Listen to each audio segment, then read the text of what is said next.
Como pastor o líder, probablemente ya te has hecho algunas de estas preguntas. ¿Cómo puedo cerrar la puerta de salida, la puerta trasera de mi iglesia? Muchas personas visitan, se quedan un tiempo, pero no permanecen. ¿Cómo puedo conectar, crear sinergia entre evangelismo y discipulado? ¿Cómo puedo ver a los miembros de mi iglesia creciendo en compromiso, creciendo en carácter, creciendo con Jesús?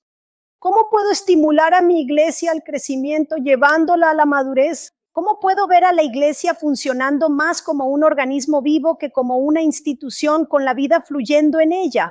¿Cómo puedo ayudar a las personas supliendo las necesidades físicas, las necesidades materiales de quienes están alrededor de la iglesia o conviven en la iglesia?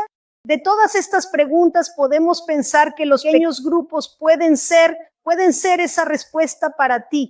Sí, pequeños grupos, porque los pequeños grupos requieren participación y el desarrollo de las personas ocurre en la misma proporción en que ellas participan. Cuando no se quedan solo como espectadores pasivos mirando, las personas que están sentadas en el banco solo recibiendo no crecen. Crecemos en la medida en que participamos en el proceso.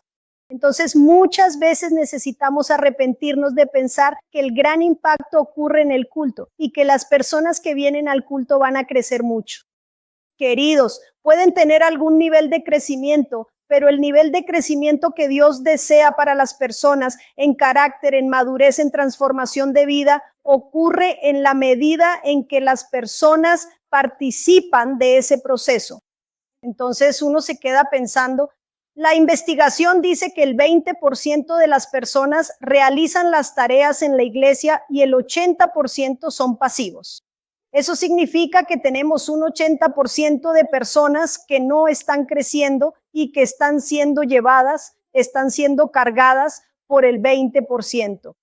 Entonces, los pequeños grupos son una propuesta para cambiar esa realidad, para que las personas puedan tener en pequeños grupos la oportunidad de participar más en su propio proceso de crecimiento.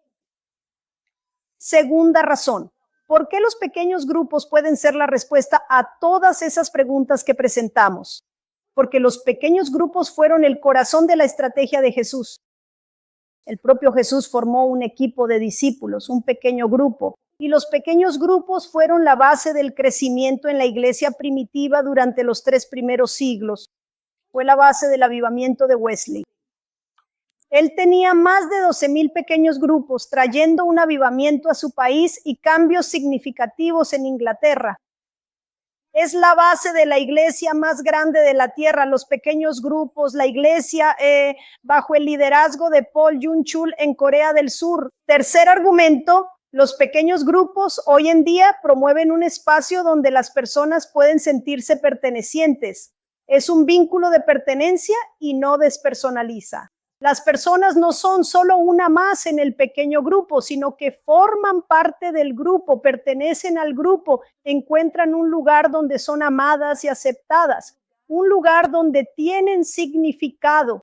Ahora, los pequeños grupos pueden ser la respuesta a las preguntas que presentamos inicialmente.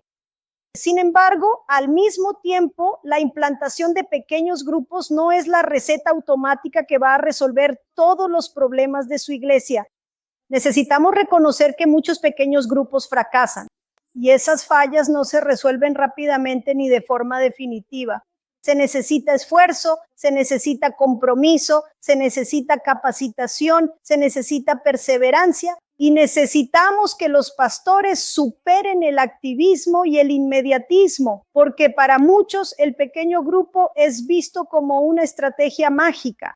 Pero tenemos que darnos cuenta de que discipular personas, preparar personas para ser líderes, pequeños líderes de pequeños grupos y al mismo tiempo el proceso dentro del pequeño grupo para que las personas maduren es un proceso que requiere esfuerzo y tiempo, no es un proceso mágico. Nosotros buscamos mejores estrategias, pero Dios busca hombres y mujeres mejores a través de los cuales, por medio de los cuales, su gracia puede actuar, trayendo crecimiento en la vida de las personas. Entonces, no es la lectura de un buen libro o simplemente la decisión de implementar pequeños grupos en mi iglesia lo que va a traer resultados. sino realmente vivir un proceso comprometido para hacer que esta estrategia de pequeños grupos funcione. Teniendo hombres y mujeres estratégicos que aman a Jesús, que son discípulos de Jesús y pueden llevar a ese pequeño grupo a ser un grupo evangelizador y que tenga discipulado, llevando a las personas al crecimiento. La clave está en que tú o en tener hombres y mujeres llenos de Dios quieran reproducir eso en la vida de otras personas.